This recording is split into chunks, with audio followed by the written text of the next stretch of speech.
পাশ বয়ে গেছে হীরামতি নদী দেখতে পাচ্ছি। অবশ্যই অনেক সুন্দর দৃশ্য। রাস্তায় কাজ চলতেছে, খোয়া বিছানো হয়ে গেছে, এখন শুধু বীজ ঢালাই করবে। আমাদের এলাকার নদীর পাড়ে বট গাছ অনেক পুরাতন, আমার বাপদাদারা আমল থেকে গাছটা আছে এখানে, তো অনেক পুরাতন গাছ। আমি ছোটোবেলা থেকে দেখতেছি গাছটা এখানে এরকম। গাছের নিচে আসলে কোথাও বাতাস না থাকলেও অন্তত এই গাছের ছায়ায় বাতাস হবেই, যত গরমই হোক এখানে বাতাস থাকবেই। আর নদীর পাড়ে ঠিক মতো দেখা যাচ্ছে না, কারণ নদীর পাড়ে তো গাছগাছালি, আর এখন যে মৌসুম এখানে এই সময় সবুজ লতা পাতা দিয়ে ঢাকা নদীর পাড়।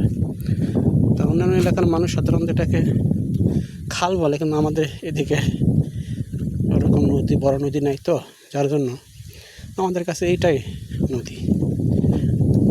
সব অন্যান্য সব এলাকায় এর থেকে অনেক বড় বড় নদী আছে, যার জন্য ওগুলোকে তারা ছোটোখাটো নদীকে, আমাদের মতো এইসব ছোটোখাটো নদীকে তারা খাল হিসাবে মনে করে। আর আমাদের ক্ষেত্রে যেহেতু আমাদের দেখতে পাচ্ছেন এখানে একটা যাত্রী ছাউনি,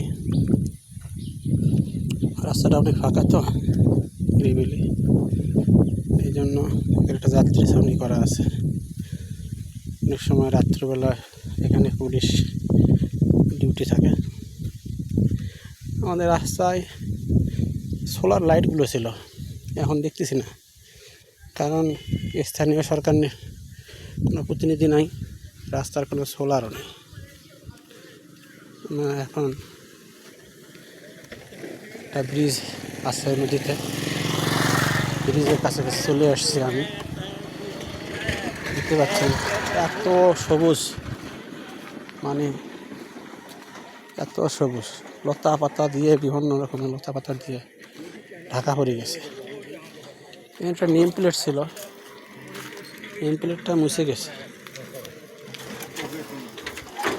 যার জন্য দেখা যাচ্ছে না। আমি ব্রিজে উঠলাম, হীরামতি নদীর উপরে ব্রিজ। নদীর বাম পাশটা এরকম পানি দিয়ে ভরপুর,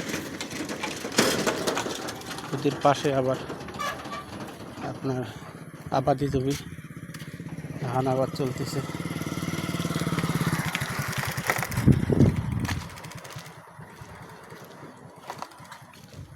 নদীর পাশটায় আসলাম, সেই বট গাছটা দেখা যাচ্ছে এখান থেকে।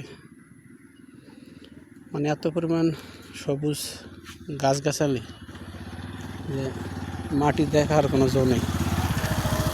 দেখতে পাচ্ছেন কচুরি পানা দিয়ে ভরা, পাশ দিয়ে কিনার সাইডটায় কচুরি পানায় প্রচুর কচুরি পানা, এই পাশেও তাই কচুরি পানায় ভরপুর,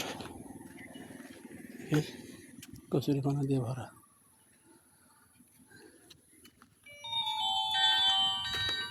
অনেক সুন্দর লাগছে, আশা করি আপনাদের ভালো লাগবে।